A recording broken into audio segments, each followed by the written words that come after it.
Good morning, everyone, and welcome to the Lumos Diagnostics U.S. Commercialization Investor Briefing. My name's George Coxiaftis, and I'll be your moderator this morning. Joining us from Lumos Diagnostics today, we have Doug Ward, Managing Director and CEO, got Paul Case, Chief Commercial Officer, and Tommy Hall, the Director of U.S. Sales. And joining us from Phase Scientific is Bob Gergen, Vice President of Commercial Operations. I believe you're all in the US today, so I wish you all a good evening. Thank you, George. Appreciate it. Thanks, George. So today the team has quite a bit to cover, and we'll aim to keep the presentation to around 30 to 40 minutes, allowing for questions, with a target of finishing around 11:30 a.m. If you would like to ask a question, please click on the Q&A box in the ribbon below and type the question into the box. As a side note, given we are expecting a lot of questions today, I will be prioritising those questions relating to today's topic. And today's presentation will be lodged, or has been lodged with the ASX this morning, and a recording of the briefing will be made available on the Lumos website once ready. And with that, I'd like to hand it over to Doug to get us underway. Alrighty. Thank you very much, George. Great to have Bob, Tommy, and Paul on this call with me today. To give you this commercial update. Next slide, please, Paul. Next slide again, Paul. Okay, so we have 4 or 5 slides here just to give you a brief overview of the company, and the reason that I'm doing that is, we've seen a significant change in terms of the shareholders that now own the stock of Lumos. And just wanted to make sure that we gave you a few minutes about, okay, who are we? For me, the most significant thing here is that Lumos is an IVD diagnostic company, really focused on the point of care, which means right at the patient and the physician. And actually what we're trying to do is change the practice of medicine by delivering real information in real time to the physician and the patient. Next slide, Paul. So people know this. This is our board here. I kind of bifurcate. To the left is the board, and to the right are a couple of our key leaders on the team. Really, it's the below information that I want to stress here. Listen, you have a lot of commercial diagnostic experience here. People who have, actually brought to market either, highly differentiated tests or the first in their class, and have made markets, right? Made diagnostic markets. So, I feel comfortable that at the helm here, we have great experience to make, FebriDx a reality and making that an everyday product, in the U.S. here to help patients. Next slide, Paul. So, the key, problem statement, if you will, is that, for a patient that goes in wondering what's going on here, I have some kind of infection, has a fever, sniffling nose, watery eyes, feeling lethargic, and so forth. They go in to see the doctor, but unfortunately for the doctor, right, those symptoms are true for both patients that have a bacterial infection or a non-bacterial infection, right, a viral infection. And it's very challenging for the physician to decide, okay, what do they have? What's causing this problem?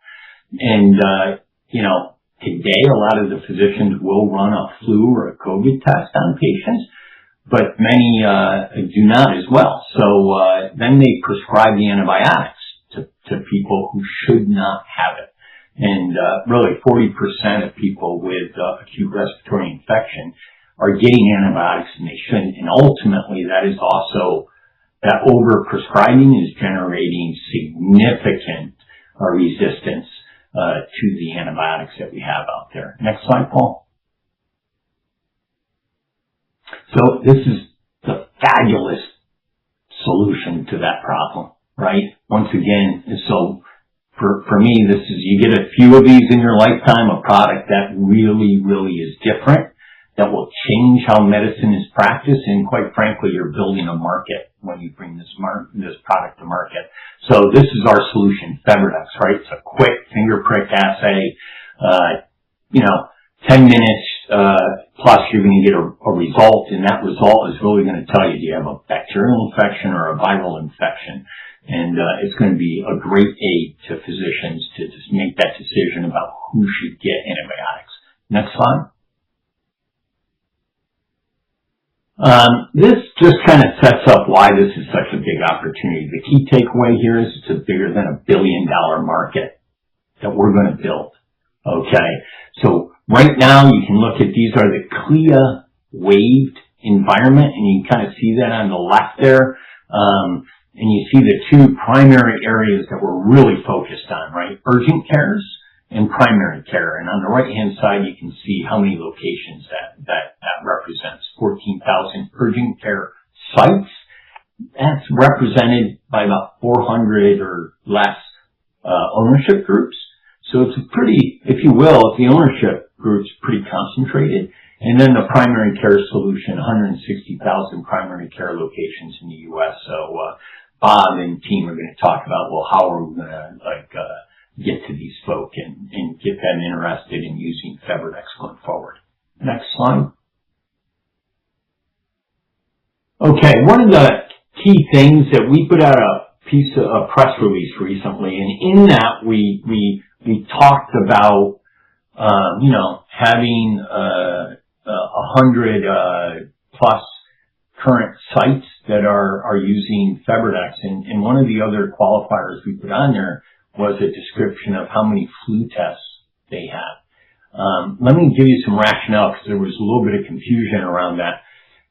We think of this market as the acute respiratory infection market, but as you can see here, there's a lot of causative agents that drive that infection.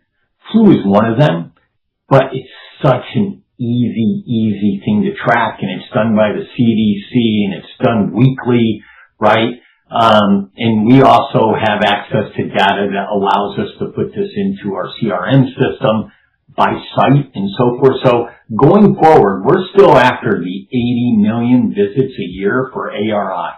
No doubt about that. That is the market opportunity. But for tracking purposes and trying to give the market and our investors the opportunity to understand the scale of the type of customers that are ordering, we're going to start to provide people with how many flu tests did they do the year before. And you can kind of put down in the lower right, you can kind of see, I'm just using the average of this range. About 20% of ARIs are actually, influenza positive tests. Okay. So that just gives you an idea then, so that when we're talking about 100 sites that do, 100,000 or 200,000, flu tests, that then translates to, almost 1 million type of, ARIs in being looked at probably in that account. So just wanted to let people know that this is a new, indicator that we're going to give to our investors and the people in our PR. Next slide. And then the last thing, this is my last slide, is just the other thing I want to represent is, hey, this is a very seasonal product for you guys in Australia. You're probably now getting into your flu season, right? It's the exact opposite. For us, June is one of our very lowest months, right? July and August are actually even lower. But you can kind of see here the shape of this, right? Where the ramp is really from November through to the end of March. Okay, think of it like that. So, the team will talk about what are we doing on these low months, right? Of getting prepared to meet that demand of these very high and moderate seasonal months here for flu. So with that, I'll turn it over to Paul. Next slide. Thanks, Doug. In fact, it's a pleasure to be with all of you and provide this update. And before I actually move to the next slide, I did want to just focus on one thing around this infection rate slide, and that is, it turns out getting our CLIA waiver grant at the end of March was a blessing. Now, don't get me wrong, I would have been happy to get the FDA CLIA waiver grant in December, but at the rate of activity and how busy those customers are, it's very hard to introduce a novel product, a new test, into a practice that is seeing that much influenza activity. So, because it's hard for them to adopt it correctly, it's hard for them to even give you their time. But by getting the clear waiver grant at the end of March, one, and which we'll discuss in the future slides, the activities lined up perfectly with what we had with distribution and conferences, but also it gives us the time to approach an account and have them adopt it, have them get trained on it, implement it, and scale it appropriately. And they have time to do it in the months, as you can see on the far left with July, August, September. It gives us the time to get those folks on board and then wait for the utilization to occur. So it turned out actually great. It also gives us a chance to solidify our ecosystem, and I'll get to that here. Really proud of this slide.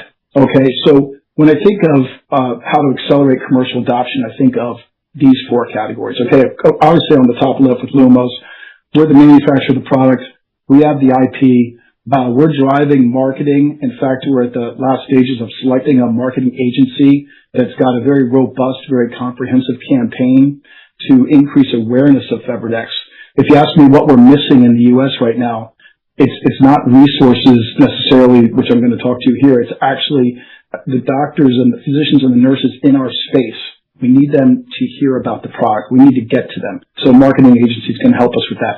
We're also looking at overall strategic direction and obviously regulatory oversight in the U.S. And then, as Bob will speak to more on phase, our national exclusive distribution agreement with phase, where the phase team and the Lumos teams our field personnel are focusing on tier 1 and tier 2 accounts, of which Tommy's going to refer to in an upcoming slide.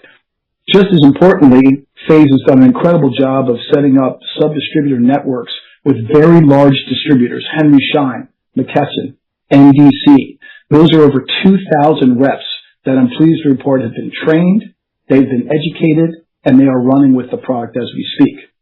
Furthermore, Bob, I'll sing your praises here. They put on MTMC. MTMC is a contract sales organization, 120 sales reps in the field focusing on hospital and primary care. They've been trained. They have a box of FebriDx under their arms, and they cover the entire country. And so now you take that partnership, and to the bottom left with Acuity MD, this partnership is pivotal, and I'd say, extremely valuable. This is where our claims data comes from. This is, when I say claims data, a doctor performs a diagnostic test, they submit a claim to the insurance company, it is captured in this third-party data. It's not just FebriDx data. It's influenza data. It's RSV. It's Strep A. And so we have access to all of it. We've also, by prioritizing the pipeline, for patient volume and payer mix, it gives us that data. But we made the decision, and we just got trained in putting our CRM, right? That is our funnel management, our sales lead management system within Acuity. So now we have distributor sales going into Acuity. We have claims data within there, and we can prioritize and target effectively which clinic is using FebriDx and which provider within that clinic is putting in claims for FebriDx, and conversely, which ones aren't, so we can target appropriately. Finally, prospectus. And prospectus, if you hear prospectus, think reimbursement. They've done a fantastic job. Really, healthcare economics are absolutely paramount to the success of FebriDx. They immediately are participating in the onboarding of a new customer. They've done a fantastic job.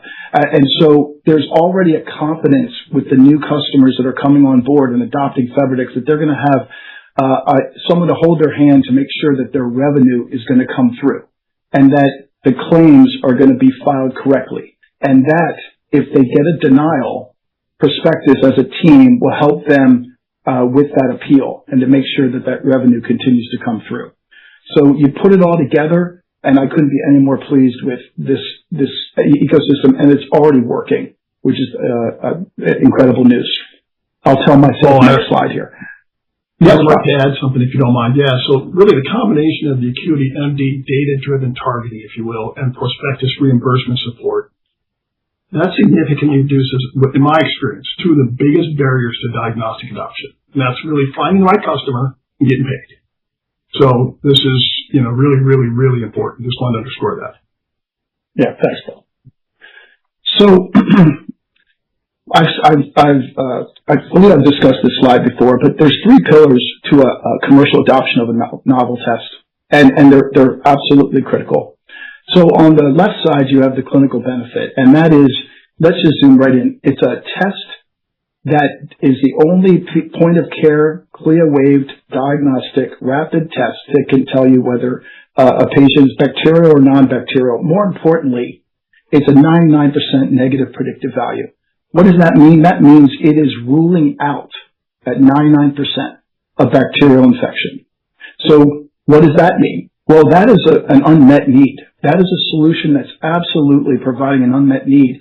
And patients who are asking for the antibiotics, now there's some satisfaction. Now there's basically an appreciation of why they're not getting the antibiotic. And FebriDx alone sits and provides that result. It obviously supports antibiotic stewardship as well. If you move over to the second, this is what I was talking about, economics. And Bob, what you were referring to, care follows cash in the U.S. It is what it is. Okay? I'm not saying that's a good thing. But the fact is, if a product is not reimbursed, and it could solve multiple unmet needs, it's not going to scale. It's not going to grow. Luckily, based on our experience, and Bob, I'm glad you brought through in your comment there, because you and I launched influenza 25 years ago with Quidel, and we got out ahead of this with FebriDx because we learned. We established a PLA code at $41.38 for FebriDx, way ahead of the CLIA waiver grants. We jumped in. I say we. Tommy did a fantastic job of jumping in with the Medicare account contractors, administrative contractors, recognizing FebriDx in every state. We also have our private payer coverage conversations going on, thanks to Prospectus. Again, critical there. And it's a win-win-win-win. Lumos, phase, distribution, and physicians are currently winning from a standpoint of sustainable margins.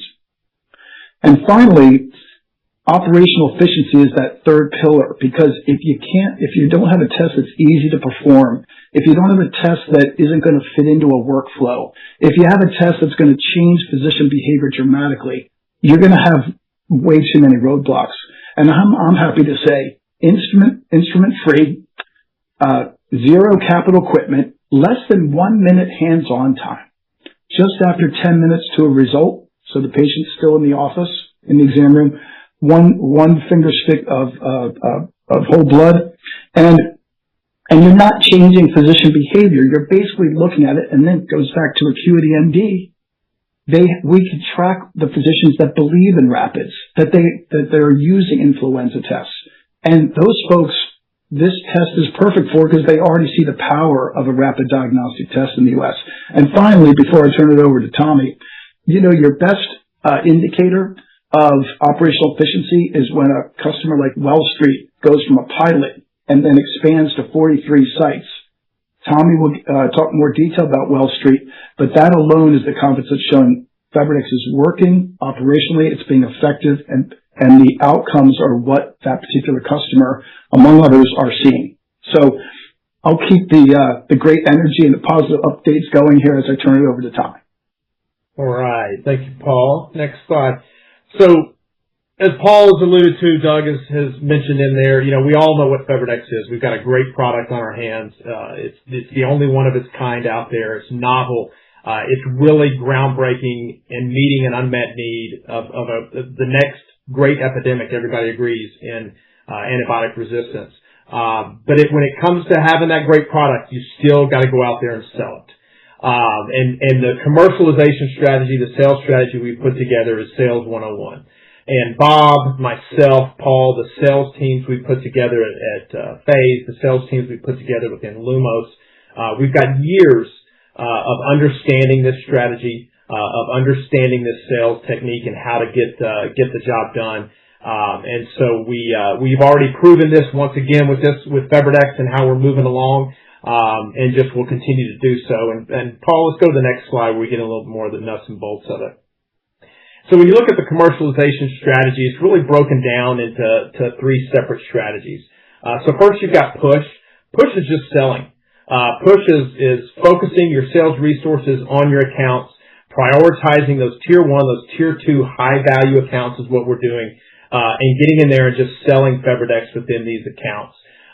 Through phase, we have built an unbelievable sub-distribution network and contract sales team with NTMC that we use to help us as well in this strategy. And then obviously with what we've done at Well Street, we created this incredible playbook, this implementation strategy where when we go to other accounts, when we go to other large networks of urgent cares, we're able to go in there and have the strategy, have the playbook in hand of what we did at Well Street and what was successful. And sure, it's gonna vary by account. We're gonna have to, adapt as we go. But the overall nuts and bolts of what is success and what defines success has already been put together, and we can use that as we're out there selling.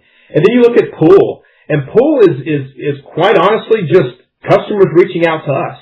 And here, just in the past few days, I've had several of our tier 1 and tier 2 accounts reach out directly to us because they're hearing about FebriDex. The awareness and the demand has now been created post-CLIA waiver, whether it's at trade shows, whether it's over social media, whether it's marketing campaigns, whether it's hearing through webinars from KOLs that speak about FebriDex.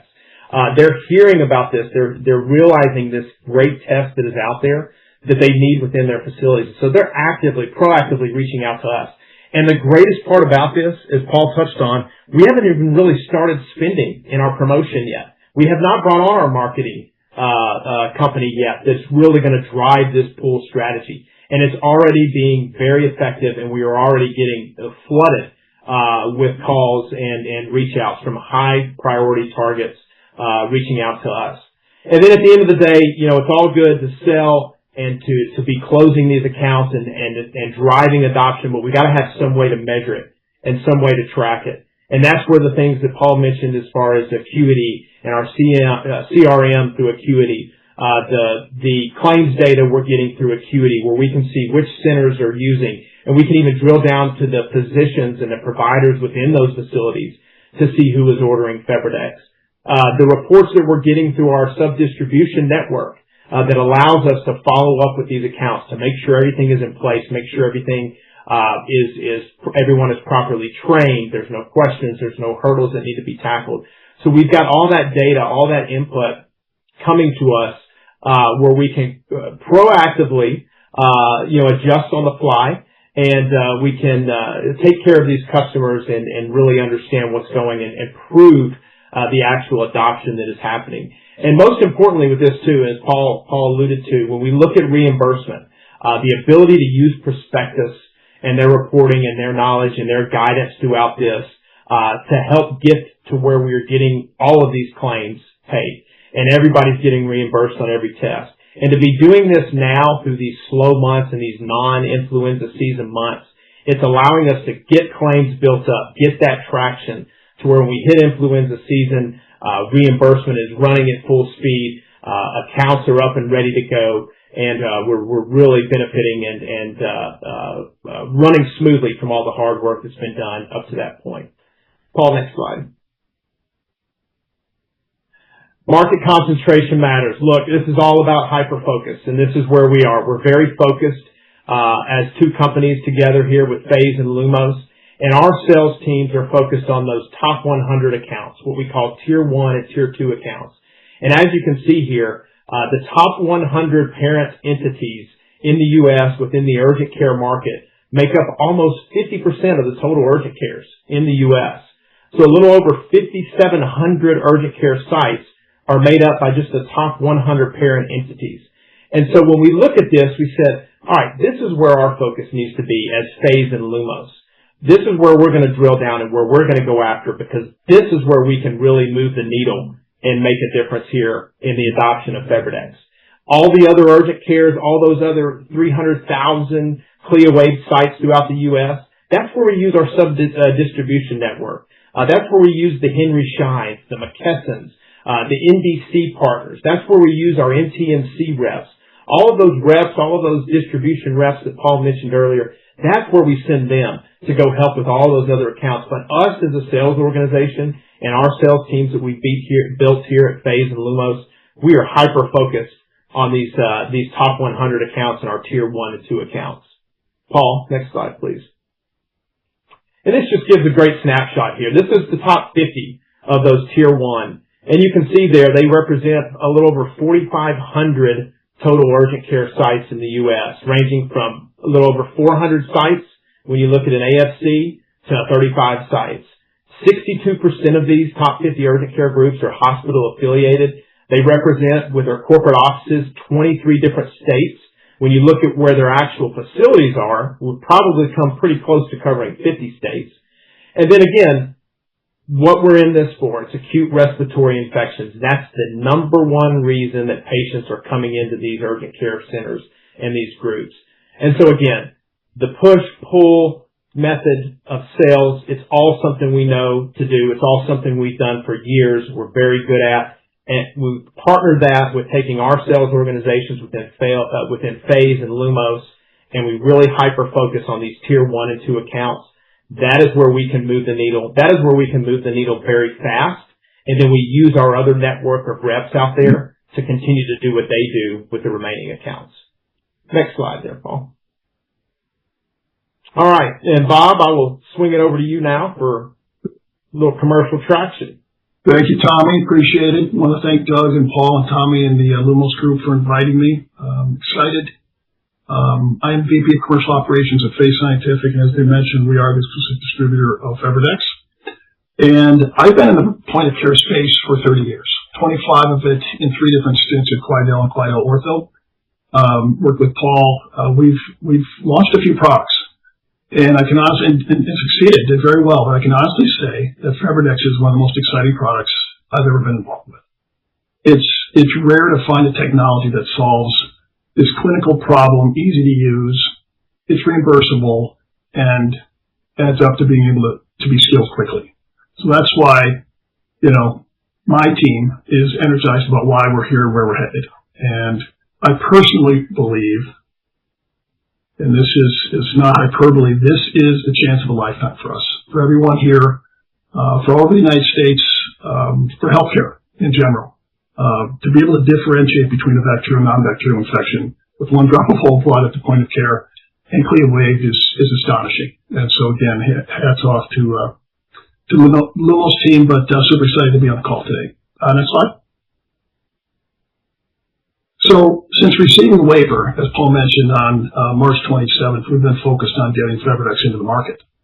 So as quickly as possible, and we're seeing encouraging results, and the timing couldn't have been any perfect. So we get waiver on the 27th. We're at the Henry Schein National Meeting that day. The world blows up in a positive way. Oh my God, FebriDx is now CLIA waived. And then for the next several weeks, we attend the Henry Schein, obviously, the McKesson, NDC, MTMC national conferences, as well as the Urgent Care National Conference. So the relationships that we're building with those organizations gives us access to thousands of urgent care and physician office customers across the country. That's pretty exciting. Also, we've expanded the Wellspree rollout to 44 locations, surpassed 100 live sites in total thus far. And so what's exciting is that all this is happening, as Paul had mentioned, before respiratory season. So, the peak in the U.S. at Q4, Q1, so Q3, Q4, and Q1 of 27, the U.S. market is ours to take, if you will. Next slide. So here's us in action. So these meetings are about creating awareness, confidence, and demand. Pretty simple. We introduced FebriDx to large sales organizations, over 2,000 reps, that again call on our targets, the targets Tommy talked about every day: urgent care, primary care, student health, etc. And the picture in the middle is Dr. Brian Bobb of Wellspree, who's a huge supporter of the product, reinforcing clinical value of FebriDx with his colleagues in the urgent care arena. And again, these early efforts here that we're talking about are helping lay the foundation for broader growth heading into the respiratory season. So it's all about planning to execute during that time of year. The one thing I would say thus far, and it's anecdotal, but, Paul and I, we've been in this space a long time. Well, we all have. And I've had unsolicited several VP and higher level folks in distribution tell me that they think this is the most exciting product they've seen in their careers. There's been more noise in a positive way. There's been more excitement and more optimism than they have seen in a very long time. So the distribution community gets it. We've had end-use customers tell us that this is an amazing solution to a problem that they've had for a very long time. And it's really excited. And really nowhere in this sort of medical food chain has anybody pushed back and said, well, this doesn't make any sense to me. It makes sense to everyone, but they just haven't heard about the concept yet. So now we're getting that word out. It's pretty great. Next slide. Okay, so momentum. So we're seeing momentum because FebriDx delivers this clinical value, sort of operationally, clinically, and financially, right? So, clinically, it helps provide and distinguish bacteria from non-bacterial infection. We know that, right? Operationally, it's simple to use. It's CLIA-waived. It's instrument-free, and it fits easily into the workflow. And then financially, of course, people are getting paid on it, and that's only going to get better. But, again, today, across 18 states, we have 100 sites using the product. And that's an important sign of market adoption to me, right? It's beginning to take hold, and we can begin scaling this in a meaningful way. Let's see, one more slide, I believe, for me, reimbursement. Thanks, Paul. So one of the biggest questions with any new diagnostic is whether reimbursement will support adoption. So far, the answer is yes to us. So we're seeing claims paid rates above 90%, and we now have Medicare recognition across the U.S. regions, eliminating most major barriers that often slow adoption. Private payer reimbursement has also been encouraging with average payments, above the current Medicare rate, from our data. So at the end of the day, providers, they need confidence that using a new test makes both clinical and financial sense. Reimbursement results we're seeing today give us optimism, confidence that FebriDx can scale successfully, over the long term. And again, we had reimbursement challenges with Quidel launching flu, and we're as Paul said, we're learning from our mistakes, and we're much further ahead than we were before. And again, care does all cash. So great care, get reimbursed for it. There's enough money there in the food chain for everyone to make things work for them. So so I think I'll hand it back to Tommy, right? Thank you, Bob. Good stuff. Well Street. So everybody's familiar with Well Street. I'm actually on the road now and doing a little road tour through Georgia, through all their sites.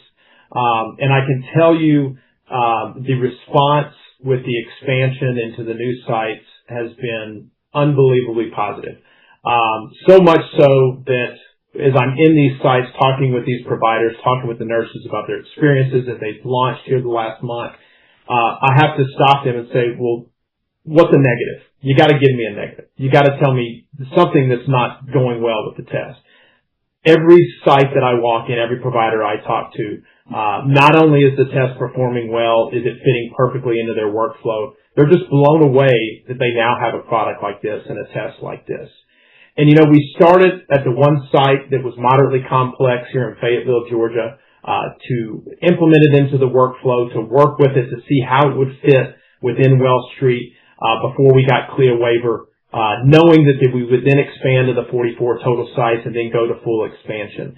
And so we were able to prove its value, get it in the hands of the providers, fit it into the workflow within the one site, and then upon CLIA waiver, as you know, go from expansion to there to a full other site within the Georgia area, to the 7 remaining sites within the district of the one site we had already started with, and then into the entire market up in Michigan, which is 28 total sites. Well Street has full intention to make FebriDx a standing order, to where every ARI that walks in the door, when they go into that room and they sit down with the nurse, and the nurse is asking the questions of why are you in today, and taking their blood pressure and their temperature, when they have an upper respiratory or lower respiratory symptom or an ARI symptom, they give them that FebriDx. And so before the provider even walks in that room, they know, hey, in room 2, I've got a bacterial infection. In room 3, I've got a non-bacterial infection. So they know the pathway that they're going down before they even see that patient for the first time. And Well Street, while it's a small sample size, and they told me this, it's extremely promising, and they only expect to see the same data as we expand into these other sites. But they already have seen a reduction in antibiotic prescribing within the one site that's been running since September, and a reduction in the time it takes to get a patient in the door and out the door. To them, that is an automatic home run, win-win right off the bat. You're providing better patient care, and you're making your clinics, 165 of them, run much more efficiently and getting more patients in and out your doors. And so they couldn't be more thrilled with how things are going. It's working exactly how we knew it would and how they thought it would. And now, as I said before, we've got a playbook from Well Street, and now we've got that playbook to go run and use as we implement this in sites all across the U.S. and other big, large organizations like those tier 1, tier 2 accounts that we were talking about earlier that are similar to Well Street. And so, Paul, next slide there, please. Oh, and Doug's back on deck, but before I give it to Doug, I got to get my last little limelight here, I guess. As I've been out on the road here, 2 things, and I called my wife the other night to tell her about this, and she was just amazed as I was. But in talking with a provider late last week, again, how are things going? What are you liking about the test? Where are you seeing it provide the most value? The provider told me I had an interesting case. I had a patient come in, had some upper respiratory symptoms, but it wasn't really fitting flu, not fitting COVID. There were some other things going on with that patient. So we gave them the Febridex, and it came back bacterial positive. And so based on their clinical acumen and just not running any other tests, but just with what was going on with the patient, they said, you know what, based on this bacterial result, we're going to admit you. They sent them to the ER. Fast forward 24 hours, and that patient ended up, culture had grown E. coli. That patient had E. coli. And the provider looked at me dead in my face and is saying, I'm not saying it did this, but Febridex could have saved that patient's life. So I was blown away. And we all know about the antibiotic stewardship side of Febridex.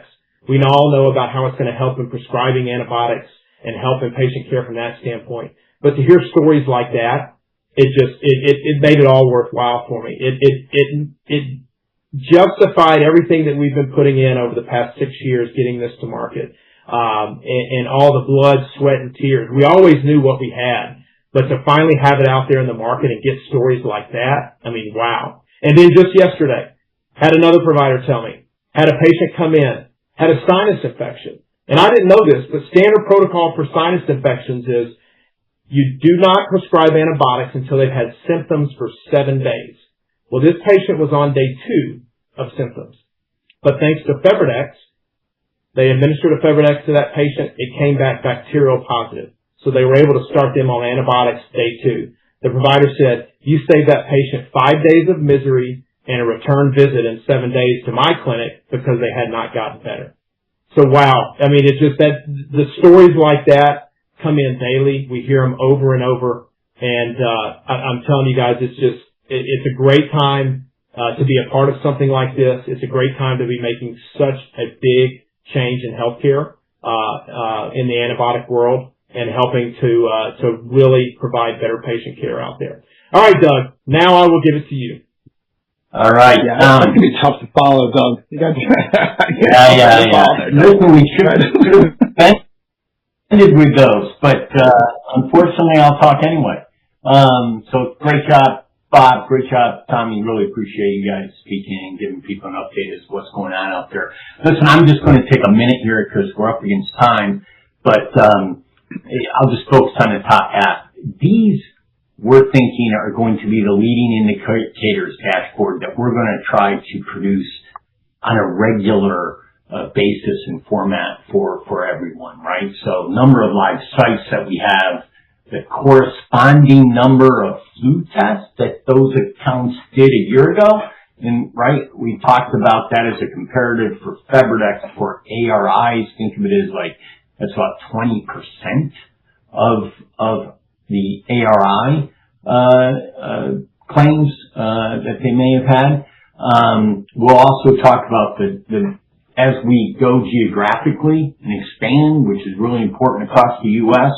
We'll keep that. And then this last one, without a doubt, to me is the most important single metric that you're going to get from us, right? Because this decides whether or not, and Bob, I think you said it,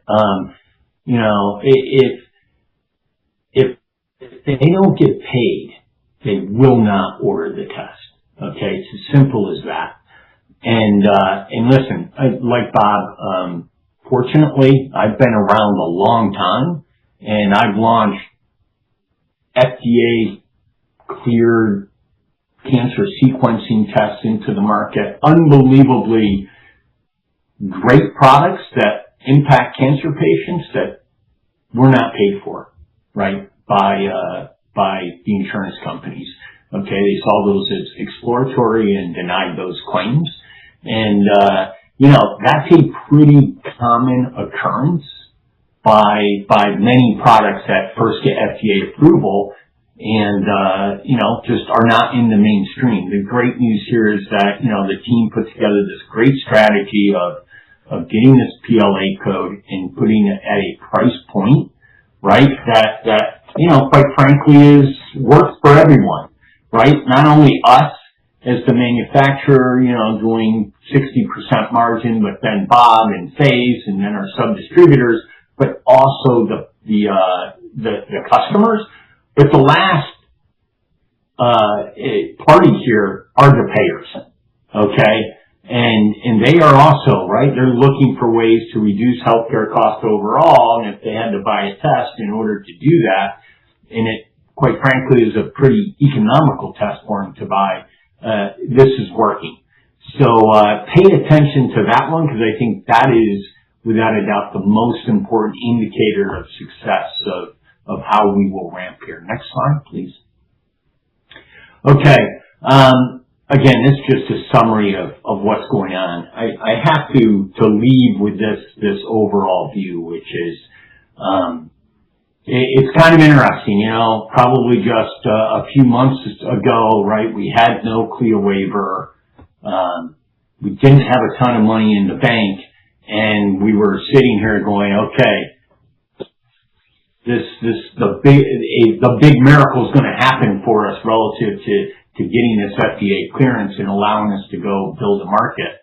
And then since we've done that, I can honestly say for the last 60 plus days, this is doing much, much better than even I thought. And I'm an optimist. But I'm really, really pleased with everything Bob and Tommy and Paul are driving here. So, more to come. And as we continue to put out those leading indicators, we'll continue to put out, as much PR and announcements where appropriate for disclosure. We'll do both and try to get as much information out to the market. But I got to tell you, we are at a great place for the company right now, and for hopefully those that have invested in it. This is going to be, I think, a terrific experience for all of us. So thank you very much. So with that, next slide, and George, I think we'll put it over to you. Great, thanks, Doug. For Bob and Tommy, that was quite an extensive update. Quite a few questions here, so why don't we get straight into it. First question, can you please give an update on the 8 urgent care pilots? Last news was that they are in evaluation and implementation. Did any of the 8 pilots come on board? So I can take that one. The answer is yes. So when we talk about the activity amongst the Tier 1 and Tier 2, those 8 pilots are part of that Tier 1 and Tier 2, and we are actively working with them. They are still in the pilot stage. They have ordered, but they're still in the pilot stage. So unlike Wall Street, we just are still waiting on some data now around reimbursement. It takes a little time, and some of the claims data, but we're very pleased that we are actively engaged with, actually it's more than 8 at this point. So things are going very well there. Great, thanks, Paul. Next question. I believe Tommy answered this one, but I'll ask it again. Wall Street has 1.1 million ARI patients per year. Will they test 1.1 million patients with FebriDx? Yeah, that is a potential. They do plan to test all patients that present with ARI symptoms. But, that will be a ramp up to that. It's not just a light switch when they go to full adoption. But yes, that is their full intention to test all ARI patients first, as I kind of gave a scenario of the patient being in the waiting room with the nurse there. Great. Thanks, Tommy. Next question. When do you think this product will be introduced into the Australian market and then commercialized for customer use? Well, it is in the Australian market. It is TGA approved. It's a prioritization at this point in the U.S., but the product has been available in Australia for some time. Yeah, I would say, right, we are waiting for more clinical. The issue in Australia right now has to do with, the financials around who pays for the test. And right now, right, the healthcare system does not pay for FebriDx. We are initiating some clinical studies that are being done actually there in Australia through the university system there in Wollongong, and we'll be able to utilize some of that data to help further get momentum, hopefully, to get this covered eventually in Australia. But the product is sold through a distributor there for people, and there are a couple of accounts that actually do purchase FebriDx in Australia and use it, but it's just not right at the moment. Okay, thanks, Doug. It's Henry Schein in Australia, the regional healthcare group that carries the product. And just to Doug's point, there's a bit of a priority just because of the reimbursement that's readily available in the States, but we're still working on it in Australia. Great, thank you. Next question. What's the average FebriDx utilization rate per active clinic per week, and how has that changed since implementation? Yeah, it's a good question and a good metric, but right now it's way too premature. I think, let me put it, we're 60 days in. We're in the process of actually implementing our CRM and tracking things and getting data to put in there. We're glad that we have 100 plus customers. We only have 100 plus customers. The use right now is a lot of people trying to do they buy and then they're testing out the reimbursement scheme, right, to make sure that they're going to get paid. And the good news is most of them are right now, but they have to prove it, right? They have to demonstrate this. I think most of you know that, or if you listened before, those 400 ownership groups of the 14,000 urgent cares, many of them are actually owned by PE firms.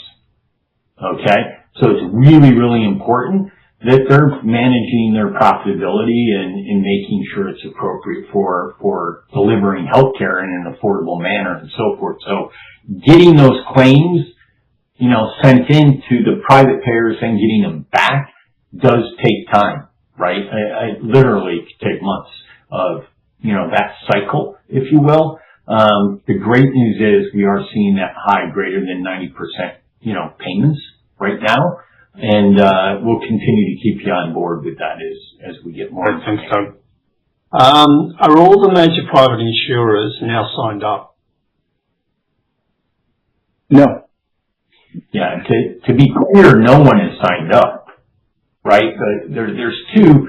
The way it works, and Paul, I'll let you describe it. The way it works initially, right, is we have a PLA code that is sent in to the payer organization, say a private insurer, and then they'll make a determination of will they pay that or not, and then there's a whole negotiation sometimes back and forth around those. But the actual to get on their policy actually is a significant process that has more to do with volume, quite frankly, than having a PLA code or even FDA clearance.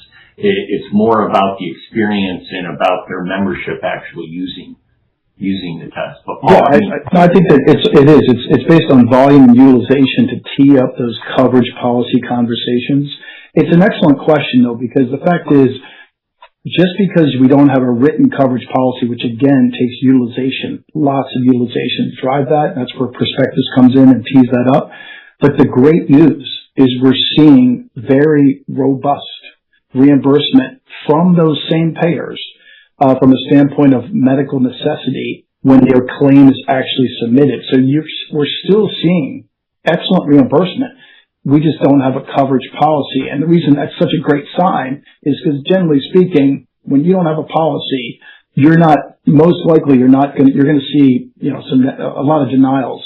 And we're still seeing some denials, don't get me wrong, but overall, we're actually seeing some very decent reimbursement rates come back, which shows that we priced it right, the 4138. And at the same point, it also demonstrates that they recognize the value of the medical necessity on the front end. So it makes those future conversations and those future policies easier to write and sooner, hopefully. But it is a process, to Doug's point. Right, thank you. Next question. What has the $7 million marketing budget been used on so far, and how much has been used? Yeah. So I don't know so right now I don't think any of it has been used, quite frankly. The first part of that is to identify, and as I think Tommy had talked about, we've identified our partner to help drive, awareness for FebriDx into the market. It will be targeted, awareness campaign, if you will. It won't just be like, hey, across the whole U.S. We will, just like the sales organization's hyper prioritized, the marketing will as well. And by the way, that overall budget is not a budget that would be spent all at once, right? That's over a significant time period as well. So I want to make sure that people are aware of that. Right, thank you. Next question. How's the progress on the facility upgrade going, and when will we realise automation cost savings? Yeah, good question. So where are we in the process? So we've signed all the agreements. We've initiated with our contractor. I wasn't out there this week, so I don't know if they're going to initiate doing some of the initial demo work, right, and on the facility itself to get it ready in order to do the build. So it may have started this week, but it's initial stage. Right now it's, a little bit of some small scale demolition within the facility needs to occur, and then we can start in earnest on the actual build site. Relative to when will you see savings relative to automation? Automation part is probably, I would say, 2 years away when we start to see that. We're gonna get into the facility. We'll take the current process that we have, duplicate that, validate that, and then when we've moved it over, then we can also start a new process in the new facility of full automation, right? And then that will take some time to enact that, if you will, and then validate that in order to then see the savings associated with full automation. Right, thanks, Doug. And another question, how much inventory are we currently holding? Not a ton. Barry's not on here. I apologize, Guy. That's one I normally say, okay, Barry, what's the answer to that? Don't want to mislead anyone. I don't believe it's a ton of inventory at the given moment. Paul, I don't know if you have any. I'll venture a guess, and I think I'm pretty close, but I don't think it's any more than say 20 or 30,000 tests at the current point for FebriDx. It's not a ton. Okay, great, thanks.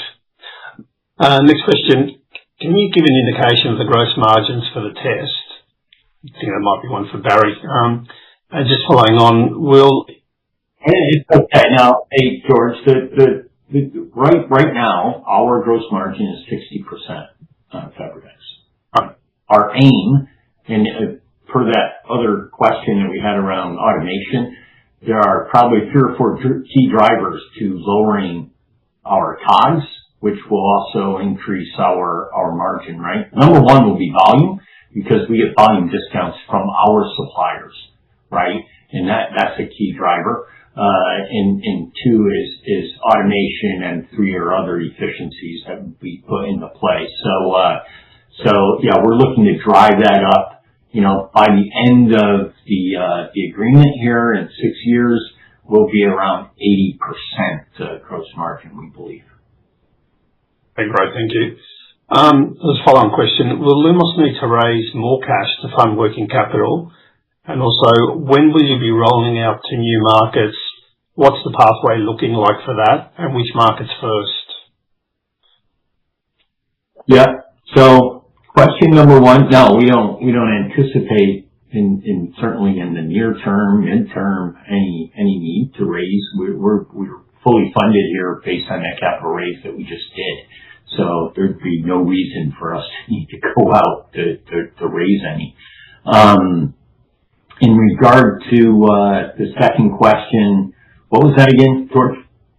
When will you be rolling out to new markets? Yeah. Listen, we're already in, and what's the number, Paul? How many markets are we in right now? 18. How many? 18. Right. So we're in many markets today. The issue is this issue of payment.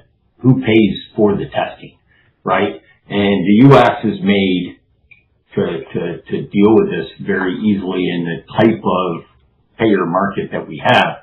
You know, I ran point of care diagnostics for Siemens for, years in Europe, and I, launched products there and everything. They do typically start to adopt in Europe point of care testing, but it's typically after a couple years of success. I mean, hey, this is not only the health improvement, but also the economic health story is really important to getting adoption in Europe. So, we'll continue to launch where it makes sense, but without a doubt, the priority right now, like talking to Tommy and Paul, just focus on the U.S. We'll deal with the rest of the world, on a more of an opportunistic opportunity right now. Right, thank you. Next question. Can you break down the $41.38 into how much Lumos gains, how much to the distributor, and how much to the provider? Yeah, no, we don't give that information out there other than to say, approximately, right, we're doing 60% margin, and I can say, I'd say that what you want, and I'm not saying this is the case here, but most distributors would sit there and say, hey, they're looking to do, if they could do plus 30% margin, that would be good for distributor. Some distributors probably have to make a little bit less. And then, I'd say your customers in this case, not the payers, but the urgent cares and so forth. That's really a function of reimbursement, quite frankly, right? I mean, some will be very positive and have expressed that, hey, as long as I don't lose money, and I were to break even, and the rest of the story was optimal, it might be okay for them. But others are like, hey, if I also can do 30 plus more percent after they cover not just the test, but also their costs to do the test, that would be a positive thing for them. So we kind of think about it in that type of makeup, but we don't give the actual detail to everybody in the food chain. Great. Just aware of the time, it is 11:30. Are you guys okay to just continue on for another 5 minutes? Sure. Okay, great. Thank you. I'll just combine these two next questions. What's the current sales volume like, particularly post the FDA approval, and when do you expect to see significant product reordering? Yeah, good question. So we do not provide, our ongoing live sales numbers and so forth, right? That's why we talked about those leading indicators. We're trying to give the market that information so that they would have that, right? We did, with Phase, did a preliminary stocking order with us back in March. That's a significant order, and right now we're at the lowest point of the year, right? So we can expect that there wouldn't be other orders of that magnitude in the short term, let's call it. I don't expect to see then ramping. It'll be more consistent with that seasonality bar graph that I provided earlier. Yeah, in where that flu, where it kind of starts in November, and kind of peaks and then starts going down and ends around, late March, early April. That's what's going to happen with this product, I would think. So you can expect it to be something like that. And that's why we want to give you these other leading indicators, because the sales will be, quite frankly, I think it'll be pretty small to start with. Okay. So, but it's more about getting the reimbursement data. And if that goes well and we have the number of live sites keep going up, we're going to be in great place. And we anticipate to have a very, very good respiratory season with the product. If I could just add to that too. And I just encourage everyone, because this obviously deck will be available, through the ASX, through the announcement. And that slide is important, that seasonality infection slide, because we do expect revenue to adhere to that in a way. But that doesn't mean that adoption and success and milestones aren't being achieved. It just means if you look at that seasonality curve for infection, you'll just see that our job is to, yes, there'll be some revenue, and it'll be similar to the percentages of infection based on that curve, that seasonality curve. But along the way, the key is to get the implemented sites increasing, so that when you are hitting that infection season, that you have many sites implemented, and then the utilization just goes off the charts. That's the expectation. Right, thank you. Just two final questions. The Wall Street pilot site, how does that compare with their other centers that have come online? Yeah, so within the Georgia, Wall Street expands within Georgia, Michigan, and Ohio as well. But within the Georgia market, it is one of their larger and busier sites. And then I'd say overall within their 165 sites, it's definitely in the top 20. So I think that question's probably being asked based on the sample size that came from the reduction in antibiotic prescribing and reduction in patient throughput time. And I would say that it's very favorable as far as what we'll see and continue to see with the expansion, because it is one of their busier sites. Right, okay. Just one final question, given the time. It says, well done on the road shows. Did any new universities sign up from the Denver show? Yes. We continue to add them daily. That show has turned out to be very, very prosperous for us.